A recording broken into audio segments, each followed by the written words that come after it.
OD will help you to actually focus on the building blocks of the organization. For example, the building, the aesthetics and the energy of the building has a huge impact on the work. Okay, this Right. is part of our tradition. If you take finance, okay, we bring basic subtle insights. So, for example, finance, the power of money is in rotation. It has to rotate, so which means I'm earning, I'm spending, and I'm manifesting. So we bring the best of from the small and the family businesses, and we bring the insights in. We also bring 8 building blocks of an organization. Finance is one aspect of it, buildings and infrastructure is another aspect of it, people development is another aspect of it.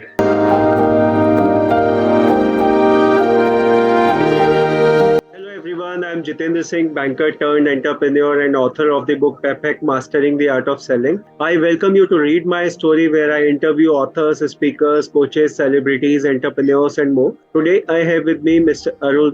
He aspires to discover, live, and share the process of human transformation through his work with individuals, organizations, and institutions. He is an engineer from BITS Pilani and found this resonant calling to be a coach, facilitator, trainer, hiring partner, human resource consultant, and conscious entrepreneur, and has been walking his path. He is the founder and CEO of People First Consultants for over 28 years. He is a lead in people hiring and development, a mentor, a facilitator for coaches, mentor for organizational development, cultural agents, a retreat facilitator for organizations on leadership, vision, strategy, and individuals on body, emotion, thoughts, memory, transformation. He is a master certified leadership coach from Coach for Life.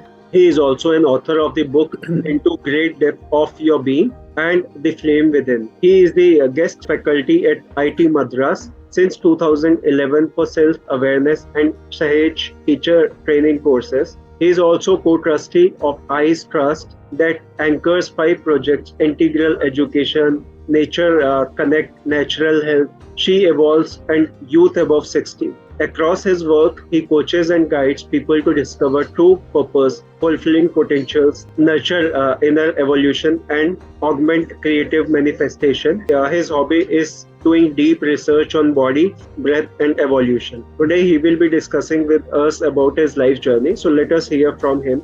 Welcome, sir. The platform is open, and now over to you. So, good luck.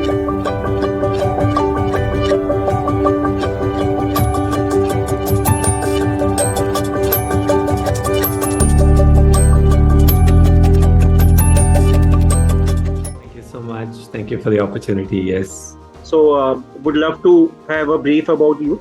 Yes. So I'll just give an overview, maybe of my life, and then in terms of my work over the last 28 years, and then we could whatever aspect you want me to go deeper, I will. So one way to simply understand the kind of person I've been is a researcher. Like a direct researcher. I'll start with a humorous story instead of getting very serious. Like in the 10th and 11th standard, we used to have this chemistry lab. And there is always this very difficult test of sulfuric acid. So you have to get the brown ring in the sulfuric acid. And students used to concoct it. They used to fool the teacher. There's another way to do it. So we all used to challenge ourselves and say, when will we get this sulfuric acid brown ring? And once I did it, and I got a perfect ring. It was so perfect that when I showed it around, my friends said, no, you're fibbing. You have not used sulfuric acid. I didn't even think. I took the sulfuric acid, put it in my hand, and it started burning. And I showed it to them saying, look, this is sulfuric acid. The burn is still there in my hand, So Right. I'm literally, I want to find out, this has been my thirst and quest, from perhaps even childhood. So up until my 12th, it was my books, and I was an extraordinarily good student. And then I figured out that, I got so bored up with studies that I wanted to choose a HEP and a good college, which was BITS Pilani, which really scoped me. I faced all the challenges of myself being a pure knowledge-seeking person and didn't understand how to, deal with the nuances of life. So the 4 years, thrashed me, molded me. And it was also very interesting. I went through a 1 year of vacuum because I made a wrong choice. I took a wrong degree, and in the second year, I felt enormously at a vacuum. I figured out I didn't know what my life is going to be. Interestingly, that aspiration was so intense that I found my calling in the 4th year. I figured out that training comes extremely natural to me, and human potential, human evolution, human transformation was a deep thirst in me. It actually accidentally happened when I attended a training program. They asked for volunteers. They wanted people to be trained as trainers. I put my hand. So by the time I was passing out, I found my calling. And it was like today they talk about startups. It was a startup that I started with 8 months of breaking my head and talking to a lot of people. I did start another company which didn't go too well, but this one clicked. So I started two divisions. One is the training, the coaching, the transformation. But I also wanted to make sufficient money and be financially independent. And so thus I started recruitment as well. Great. It's been a 28-year journey. And there are two things I'm very passionate about. How does the individual transform? How does the collective transform? So even in recruitment, so people ask me, 28 years you're doing recruitment, why are you still continuing? I'm still continuing because I like to train my team. I like to, help them to become not just skilled on talent hiring, but also how to become better individuals. So that's been one journey. The other one is coaching, training, and OD. But apart from that, I've always had a hobby. The hobby was about how do you transform as an individual. So, and whatever that comes, I learn, I share with people. So first it was skill development. Then it moved to my own inner development of my emotions. I went into depression for 1 year around the age 24, 25. And I figured out how to pull myself out by working at very deep layers within. So thus I got fascinated with deeper psychology. But now my fascination is the body. People don't understand. I mean, at the max, people are going for fitness, but there's so much richness and goodness in the body, which is part of my current research. And I do offer retreats on that also. Right. This is a nutshell of what I do. Great, sir. So first thing I'd like to know from you is, like, when you were growing, you were a child, so you would be having certain career thoughts, and you just mentioned that when you were in your graduation, you got your calling. So one aspect is when you were growing and you were having certain thoughts, and if you see now, so choosing a career, like, how did your past life has affected you to choose what you wanted to be in your life and what you are? See, at that point of time, it's typically what the mass is saying, So when I go into BITS PILANI, the mass is saying go to the US. So I prepared pretty well. And when I started my company, I closed that option of going to the US. But the first year I struggled. I didn't do very well. So then I was forced to prepare for IIM, the IIM entrance and all that stuff. And I reasonably studied very well. And just before taking the exam, I used to read the book Fountainhead and Atlas Shrugged of Ayn Rand parallelly, as breaks during my preparation. Something in the book, especially Atlas Shrugged, shook me. And just before a week of taking, I came to this conclusion that, let me pursue what I like instead of going for a high flight job, which obviously I'd have got. So I closed all options and replunged back into business in what I like. So I feel very happy because I took a line which I like. And thus, work and pleasure are the same for me. At one end, people who know me very well, you could look at me as a workaholic as well. I'm always joyfully occupied, not stressfully occupied with something. But that's because I'm always trying to plunge to the next level. So I think I've gone for what I like and built the expertise around it, grew the organization around that. Great, sir. So if I talk about your work and experiences, you mentioned that you immediately after completing your graduation, you started your career. So from then till now, what all the things you have done so far, what all type of businesses you have tried, and what other things you are doing as part of your additional journey you are also doing, like you are also a professor in college. Yes.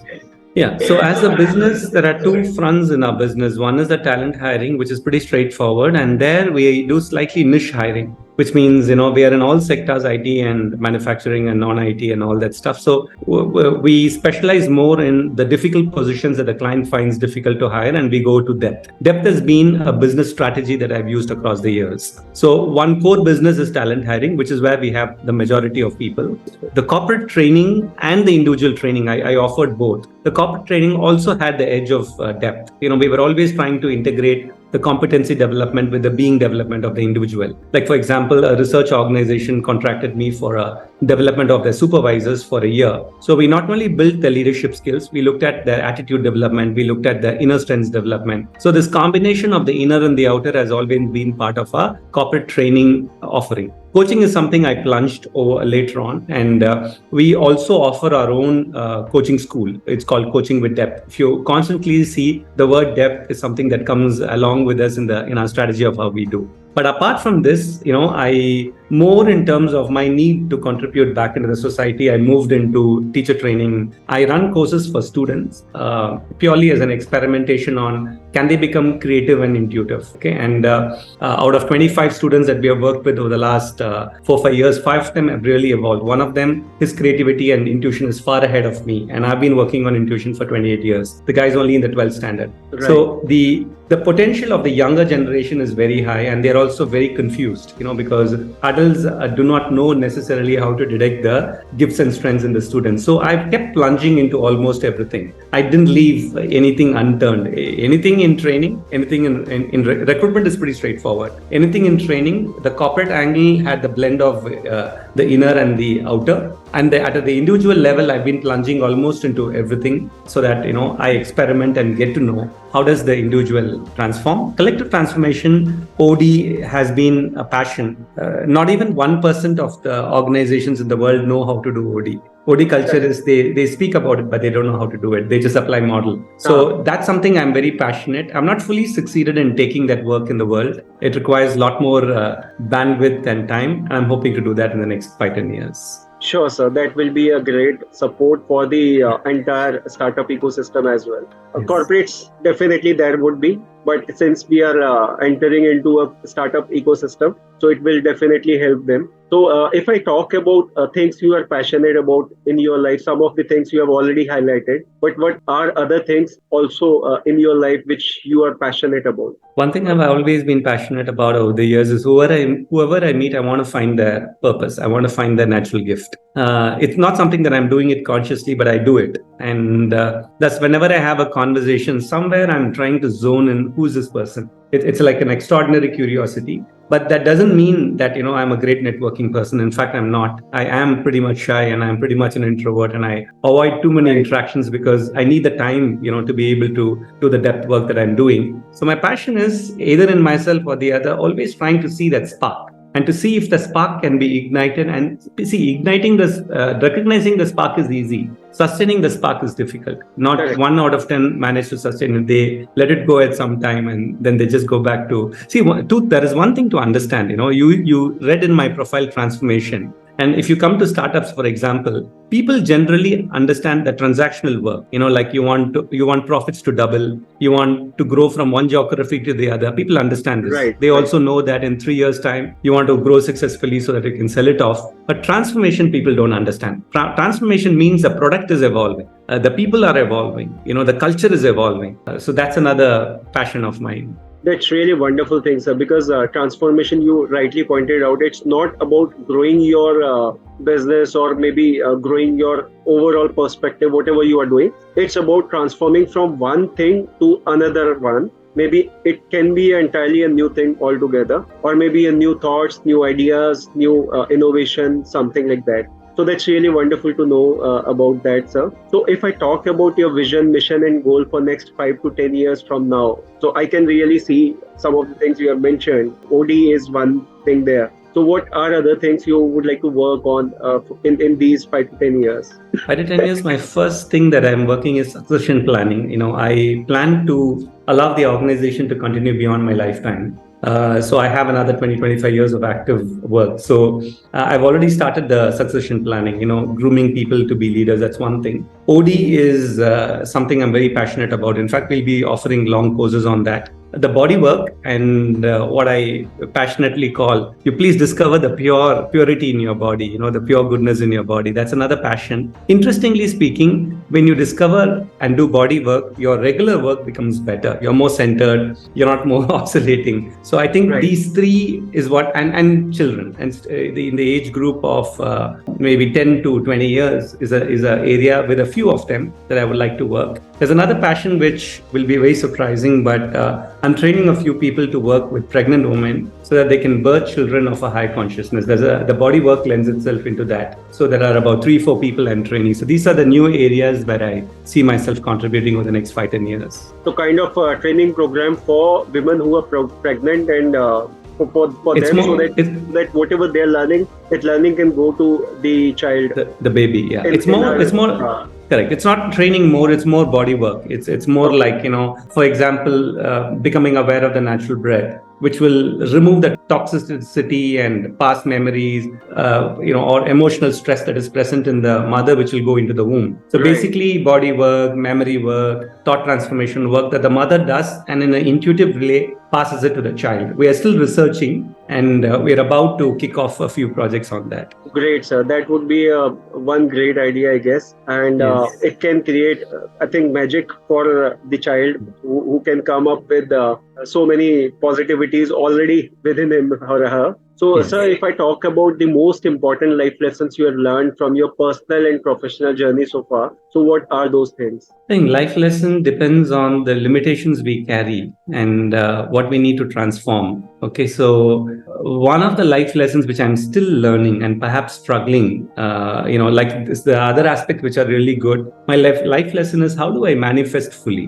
What I have manifested is still partial because I know the potential of what we are birthing. Up until 2017, my struggle was more. 2017 to now, which is about the last 7 years, the manifestation has become far more accurate, which means the gap between the idea and what is coming out is lesser. Normally, when we manifest, there's a distortion. So in the last 7 years, it's coming well. But now, typically, what startups talk about, I'm looking at scaling it up a little bit without distorting anything. The struggle is, how do you, take it out into the world without the distortion happening? And so that's one life lesson I'm going through. And the second life lesson is, I've been hiding quite a bit, from the world, and I think I pointed that out too. It's my first book that made me visible. In fact, in the first book, which is Into Great Depth of Your Being, all examples are mine. So I use different names, Mahesh, Lakshmi, Gauri, but people who knew me quickly read and said, Arul, you have disclosed yourself fully in the book. So then, since I became public, I came out more in the public. So I'm still struggling the balance between being visible and also having the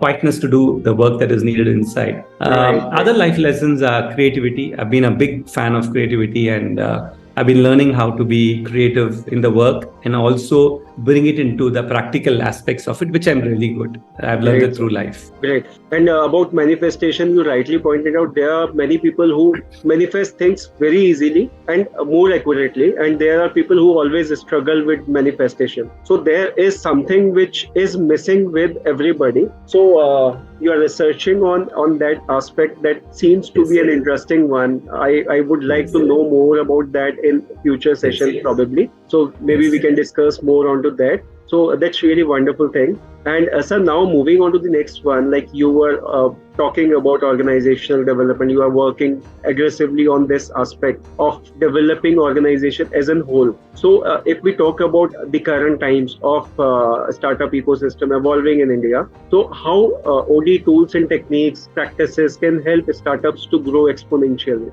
Yeah. So the startups, while they have many good things going on, one thing I've often seen is they don't know how to build an organization. Right. Even the large ones, I've seen that the basic nitty-gritties of organization building, they don't know because they are always running, around the numbers kind of a thing. So OD, if you were to break it down, at least the first two is discovering the core purpose and vision of the organization and holding it while you're scaling up.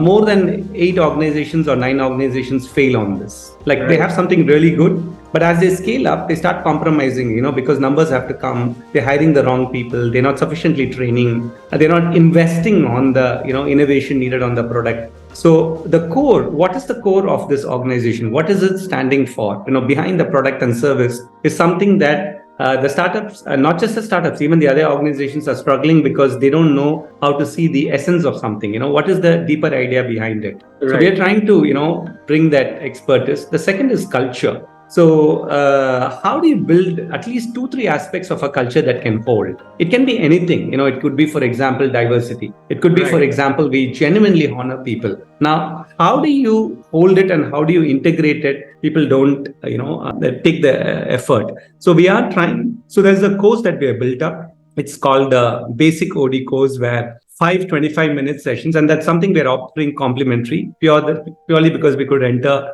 We have done 3 courses and reached at about 600 people so far. from that, we're going to start a 1-year course, where we're going to train people. So startups, I think, need to also be interested in build an organization also. You may sell it out. That's a different point. But when you build an organization, what actually happens is the people stand nourished. Correct. Otherwise, what happens is you're utilizing the people. There's a certain nourishment that goes missing. It's that angle that we are focusing on. True, because the organization is built up from the human aspect only. So people are there. That's why the organization exists. And if you work around your teams effectively, that will last your organization longer. And also the culture, if set properly, that can create magic in the organization itself. And that team which is highly motivated, highly energized, and are well led off, they can definitely work collectively so effectively that they can lead that organization to any heights. Correct. So that's really important for the startup founders basically, that OD, organizational development culture, the hiring and everything related to humans should be as perfect as possible in all aspects. Only one thing that we focus on here is most of the people, even if they do OD or culture, they apply a model. Model doesn't work too much. You have to directly sense. What is the purpose and how it is evolving. So it's a little bit extra work we ask them to do, but then they are equipped more that way. Initially, it will take little longer to understand teams, work with them, but gradually, once you start putting everything in process, that will help. Yes. Right, sir. So if I talk about OD further, like what are the major challenges OD can help startups with? OD will help you to, apart from these two, it will also help you to actually focus on the building blocks of the organization. For example, the building, the aesthetics and the energy of the building has a huge impact on the work. Okay, this is part of our tradition. If you take finance, we bring basic subtle insights. So for example, finance, the power of money is in rotation. It has to rotate. So which means I'm earning, I'm spending, and I'm manifesting. So money is not just a tool of manifestation. Money augments, it increases the manifestation. So you have to allow the money to flow. In the Indian history, there are societies which are really good in rotating money. Okay, so we bring the best of from the small and the family businesses, and we bring the insights in. So like there is a core, and we bring 8 aspects of culture. We also bring 8 building blocks of an organization. Finance is one aspect of it. Buildings and infrastructure is another aspect of it. People development is another aspect of it. And we show them, what are you focusing on? What are you missing? It's like a checklist, and then they can dive into what are the missing components. Correct. By the way, it need not be done by the founders. It's a misnomer. It could just be done by a management trainee with, let's say a 1 year of experience who's empowered. He or she will actually be able to contribute quite a bit as well. Right. So not necessarily it should come from top-down approach. It can be from bottom-up approach as well. Yeah. Or maybe parallel teams can also manage these things. Yes. So the only thing is like how the culture can be set up. That is the core thing. How the culture can be set up and integrated. See, integration is the key challenge of the culture. You have one set of people, for example, who want a very fast-paced way of working. That's one culture. You have another set of people who want to go for a certain depth. Okay. Now, you as an organization should be able to provide both. The culture is the inner home experience. So somehow you have to hit an integration, and that is the challenge of culture integration. Need to create a balance between all the stakeholders actually. Correct. Right. Because everybody have their own pace. Correct. Yes. Great. So organizational development can help any startup to build a larger, to create a exponential startup, and it can help them to grow exponentially. The only thing is they need to manage on all the aspects, and more importantly, people aspect is one thing which they should not miss out on. Right, sir. So, sir, coming back to you again, if I talk about you already hinted it out. So, still asking this, are you an introvert or an extrovert kind of a person while meeting people or facing larger audiences? And what do you think the plus or minus of the same is to you? Okay, so when I go for a facilitation, for example, let's say, organizations call me for a leadership retreat. Okay, so 2 or 3 days. You will never know that I'm an introvert. I'll be from the morning to evening interacting with you, etc. We have to understand the meaning of the introvert. The introvert simply means I draw my energy from my depth. Extrovert simply means I draw my energy by interaction with the other person. Okay, that's how basically it is. So when it comes to work, be it facilitation or be it coaching, nobody will know because I'll come completely engaged. But once the work is over, I prefer to go and sit beside a tree. I prefer to go and sit beside a flower. I love flowers. Okay, because people have no idea how much of stress release a flower can enable. I just like to go and sit for about 5-10 minutes and do my own. I love doing practices, like watching my natural breath or connecting to the flower, which really clears my mind. So let's say, for example, I have a 10-minute break. Instead of just engaging with somebody, I would just like to just take a walk, connect, let's say, with the nature and come back, so that in the next session I'm engaging, I have a very clear mind with which I can see and contribute back to the organization. So this is how I manage. I'll give you a humorous thing. When I first started in training, which is like about 25 years or 24 years back, I started getting into engagements which were enormously high. Always it was, big level engagements. I still remember there was an engagement with RPG where all the VPs and AVPs were there, and I was the only facilitator for 2 days. My escape was the restroom. So in the break, in the 20-minute break, for 15 minutes, I'll escape into the restroom because I had to clear up my fears. I had to clear up my, the huge stress that was going inside me. And then I'll come back bindas. Nobody will know what occurred. So that was my way of, recouping. And now it's become easier because I'm always in some practice or the other which centers me. Correct. Breathing, like walking in nature, that is the best thing. Yes. Anybody can try it out. Absolutely, yes. And whenever you are surrounded by nature, it automatically relaxes your brain. It automatically relaxes your thoughts, minds, everything. So it's kind of a natural soothner to us. Yes.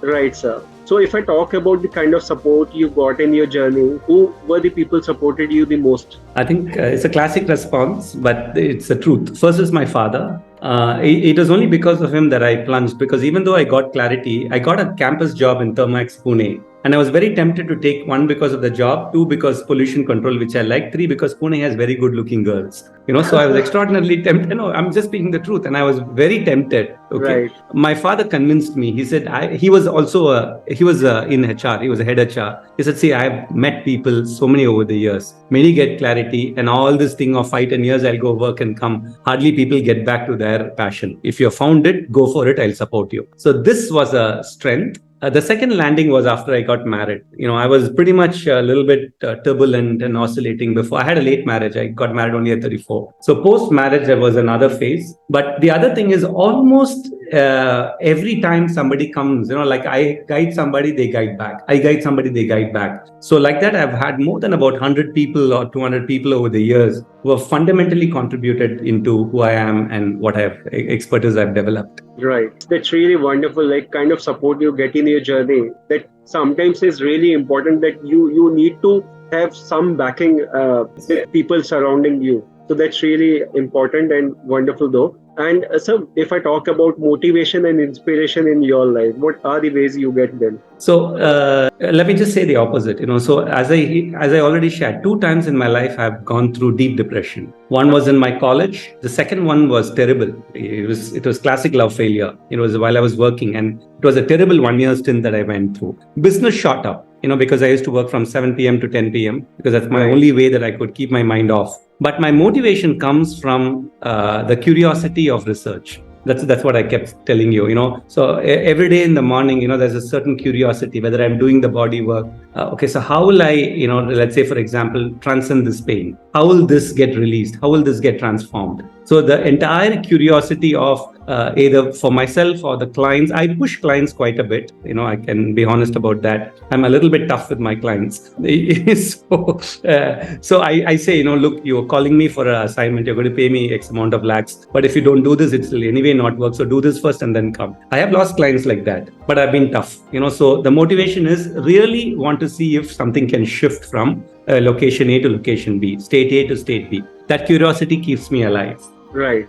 That's really wonderful thing, because if you are not curious about things around you, sometimes you miss out on many of the things. Like you don't find interest in doing things actually. Yes. Curiosity is really important. So, sir, if I talk about your take on success, what do you feel or think about it? Success has two dimensions. One, it's a very personal thing. Success is a very personal thing. At the same time, it's a collectively agreed thing. Okay. So, for example, in People First, the way we define success is slightly very different from what other talent hiring organizations do. In other talent hiring organizations, generally there's a goal every day. You put 6 bios, you put 7 bios, and stuff like that. For us, we don't put that target. We look at it at a monthly level. Why? Because we really want our people, to become niche in whatever they are doing, to be able to close it with a higher amount of hit ratios, X, Y, Z. So there are a few parameters that we define as success. So Right. also, for example, if a person is growing in People First, one of the things I've always said is you become very good at your work, but you also develop a certain uniqueness as a human being. That makes you, the right person,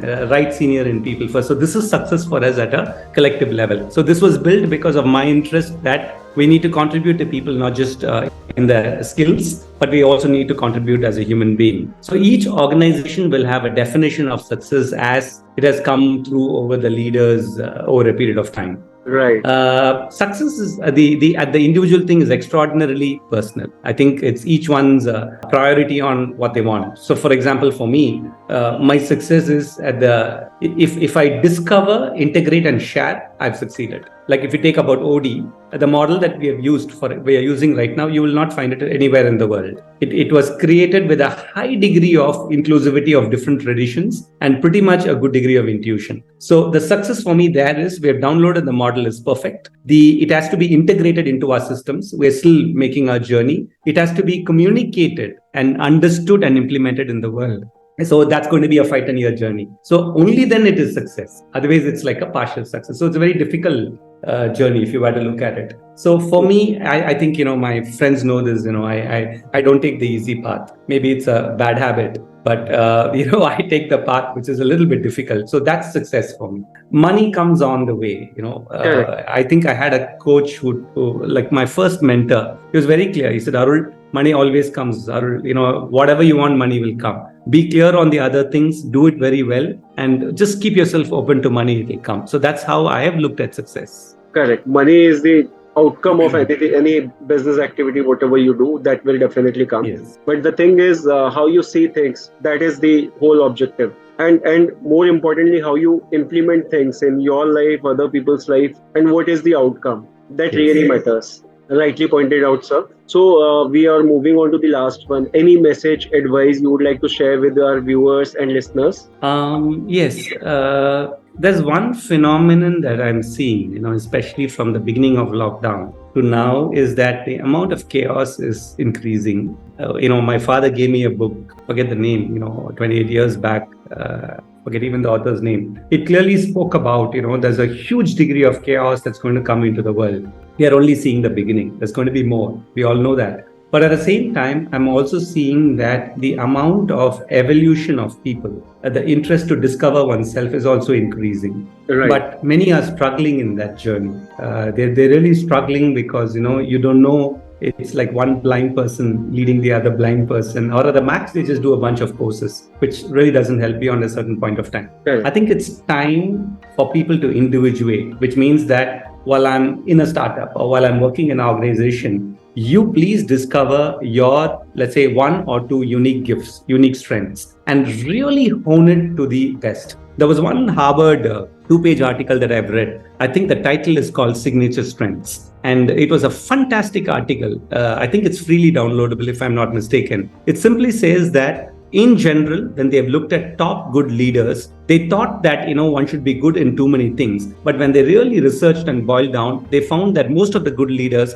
have 1 or 2 unique strengths and they're really good at it. And the rest, you have it at a capacity or a skill that is good enough for the work, or you get it through the team. So it's time that each one of us build something that we are naturally good at or otherwise built, but then you're really good at it because it'll give you a certain motivation, it'll give you a strength and a certain confidence to sail through the difficult times. Right. Because that is the main core area where most people miss out on, because they don't explore themselves well. They don't explore what is the best thing they have, what is the best ability they can explore in themselves. So that is the missing point. If we start working on ourselves ourselves first, explore Yes. what we can do best in any skill form or maybe any art form. So that is the thing which can help us to build around things around that will not only support us in one aspect, that will also like open up things for us to other areas as well. Like you rightly mentioned, Yes. leaders have one or two core qualities, core strengths in them,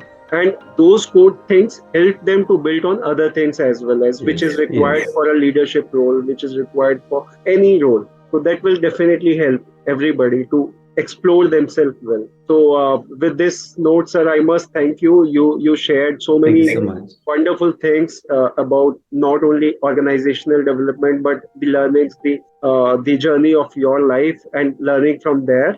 Those were really important and meaningful to everybody. If we start implementing them on one by one, that will help us to create like our life better in all aspects. So thank you very much, Arul sir. It was really Thank you so wonderful much. to be here, and conversation with you was really awesome. Thank you so much. And I'm Best looking forward regards. to invite you again soon. Maybe we would be talking about the topics which we were talking in between the discussion, and also there are few more things which you are expertise on. So we will talk about them as well. So thank Perfect. you once Sounds again, good. sir. Thank you so much. And Bye. I will also share your social media link so that people can be in touch with you, Yeah. take your help Yeah. and guidance as well. So Yeah. guys, Instagram, I'm releasing a lot of practices, so that link can be shared. so Perfect. anybody who is your follower can definitely get those learnings on daily or regular basis. So guys, don't forget to check that out too. Thank you so very much everyone for watching and listening. I hope you all must have gathered a lot of information and enjoyed watching it. Don't forget to like, share, subscribe. Have a good time. Thank you and bye bye. Bye bye. See you. Thank you.